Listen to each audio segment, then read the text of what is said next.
প্রাক্তন মুখ্যমন্ত্রী যিনি এখানে হেরেছেন তিনি বারবার বলেন না শুক্রবার তো ওরা একটু করবে, তাই আজকে সাংবাদিকরা আক্রান্ত। শুক্রবারিয়া তার মানে তো এটা পরিষ্কারভাবে বলতে পারে যে মুসলমানরা এটা পুলিশের উপরে অন্যায় অত্যাচার করেছে। দেখুন, শুক্রবার মুসলিম সম্প্রদায়ের ব্যক্তিরা নামাজ পড়ে একটা স্পেশাল দিন হিসাবে, জুম্মার দিন। তো সেই সমস্ত মুসলিমরা তো এই ধরনের অপরাধের সঙ্গে সকলকে একসঙ্গে জুড়ে দেওয়া এটা একটা ঠিক নয়। আমি শুভেন্দু অধিকারী মহাশয়ের বক্তব্য স্টেটমেন্ট আমি যখন মুখ্যমন্ত্রী হয়েছিল সেটা আমি দিল্লি জুড়ে সারা ভারতবর্ষ জুড়ে হয়েছে, এটা একটা ন্যায়সঙ্গত আন্দোলন।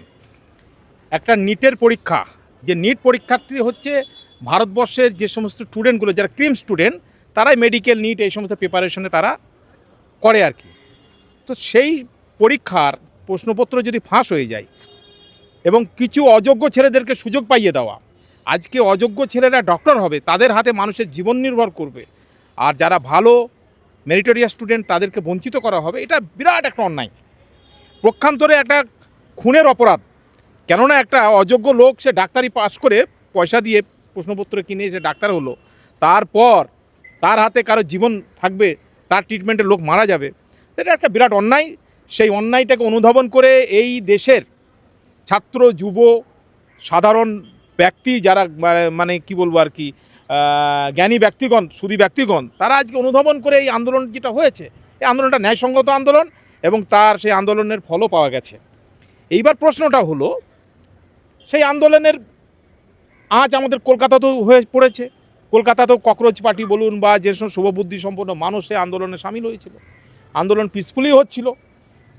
এইবার মুখ্যমন্ত্রী যে স্টেটমেন্টটা দিল আর কি, এই স্টেটমেন্টটা আমিও শুনেছি, এটা একটা পক্ষপাতমূলক, একটা প্রিম ডিটারমাইন্ড, একটা ওর মাথায় একটা মানে একটা মাইন্ডসেট হয়ে আছে শুক্রবারিয়া। তার মানে তো এটা পরিষ্কারভাবে বলতে পারে যে মুসলমানরা এটা পুলিশের উপরে অন্যায় অত্যাচার করেছে। দেখুন, শুক্রবার মুসলিম সম্প্রদায়ের ব্যক্তিরা নামাজ পড়ে একটা স্পেশাল দিন হিসাবে, জুম্মার দিন।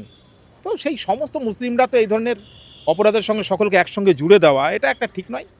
আমি শুভেন্দু অধিকারী মহাশয়ের বক্তব্য স্টেটমেন্ট আমি যখন মুখ্যমন্ত্রী হয়েছিল সেটা আমি শুনেছিলাম, যে মুখ্যমন্ত্রী হওয়ার আগে পর্যন্ত বিজেপির লিডার হিসাবে ও কিন্তু হিন্দুত্বের কথা বারবার ওপেন বলে এসেছে। তারপর একদিন শুনেছিলাম যে আমি যা বলেছি, এখন তো আমি মুখ্যমন্ত্রী, এখন আমি মুসলিমদেরও মুখ্যমন্ত্রী, হিন্দুদের, জৈন, খ্রিস্টান, পার্সি সকলেরই আমি মুখ্যমন্ত্রী। তারপরে সেটা যেন উনি নিজের স্টেটমেন্ট থেকে সরে গিয়ে যেন কথা থেকে মনে হচ্ছে যে কিছু একটা মানে একটা সম্প্রদায়ের বিরুদ্ধে একটা কথা যেন চলে আসছে, এটা উচিত নয়।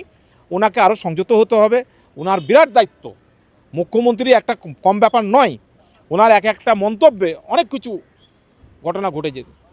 তো এই শুক্রবারিয়া কিছু লোককে তো এটা স্বাভাবিক, এটা আমি ভাবছিলাম যেরকম বলে একটা সম্প্রদায়কে উস্কে দেওয়া, তাদের যদি কোনো অঘটন ঘটে যায় তার সে দায়িত্ব উনি নেবেন না, এটা ঠিক নয়। আমিও একটা আঘাতপ্রাপ্ত হয়েছিলাম, এটা কেন বলতে গেল। কিছু সম্প্রদায়, তারা মুসলিম সম্প্রদায়ের কিছু ব্যক্তিও ছিল, পরিষ্কার বলবে, ঘুরিয়ে ফিরিয়ে কাউকে দাগিয়ে দেওয়া এটা ঠিক নয়। আর যারা অপরাধীদের কোনো জাত হয়, ধর্ম হয়, যারা অন্যায় করেছে, পুলিশের উপরে লাটে মানে ইট, যারা মানে বোতল ছুঁড়েছে, এটা যদি করে থাকে তারা অন্যায় করেছে। তো সেটা হিন্দু মুসলিম এইভাবে বিভাজন করা যায় না, অপরাধী সেগুলোকে দেখতে হবে। বিধানে পরিষ্কার বলা আছে ধর্মনিরপেক্ষ দেশ, সেকুলার কান্ট্রি। উনি কেন, কেউ বলতে পারে না। এবং ওনাদের তো বলা, ওনাদের আরও দায়িত্বশীল হওয়া উচিত। সংবিধানের শপথ নিয়ে উনি এই পোস্টে এসছেন, কোনো সম্প্রদায়ের হয়ে বলা উচিত নয়। উনি বলতে পারে যে সমস্ত মানুষরা আইনকে হাতে নিয়েছে, পুলিশের ওপরে আক্রমণ করেছে, তাদের বলতে পারে তার অপরাধীতে কোনো জাত ধর্ম হয় না, আমি তো বললাম আর কি। তো এরকমভাবে ডাইরেক্ট আর কি বলবো, এটা এতটা ওপেন ছিল না। আর শুভেন্দু অধিকারীকে যতটা জানি, উনি কিন্তু তৃণমূলের লিডার তো ছিলেন, বিভিন্ন মুসলিম সম্প্রদায় বিভিন্ন মানে প্রোগ্রামে উনি গেছেন, টুপি পরেছেন, উনি মাথায় রুমাল দিয়ে দোয়া করেছেন, ইফতার খেয়েছেন। তো ওনার এরকমভাবে কেন এটা মানে হচ্ছে, ওনার কাছ থেকে এটা এক্সপেক্ট করা যাচ্ছে না।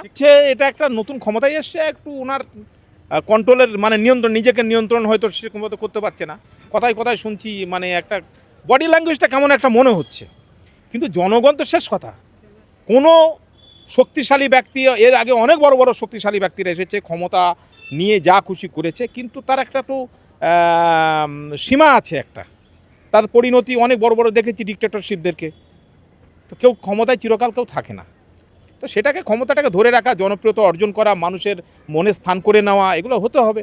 আজকে উন্নয়ন সত্যিই তো আজকে ডবল ইঞ্জিন সরকার এসছে, আমরা ভেবেছি ভালো উন্নয়ন হবে, অনেক কিছু হবে। আজকে যে কাণ্ডগুলো ঘটছে, বিভিন্ন অপরাধীরা যারা মানুষের উপর অত্যাচার করেছে, যে সমস্ত পুলিশ অফিসাররা অন্যায় অত্যাচার করেছে তাদেরকে সাসপেন্ড হচ্ছে, ভালো লাগছে। অনেক মানুষের অর্থকে ছিনিয়ে নিয়েছিল, তাদের বিরুদ্ধে ব্যবস্থা নিচ্ছে আইনগত, এটা ঠিক করছে। তার সঙ্গে সঙ্গে এরকমভাবে ইন জেনারেল কোনো একটা কমিউনিটিকে দাগিয়ে দেওয়া এটা ঠিক নয়, এটা আমি সমর্থন করি না।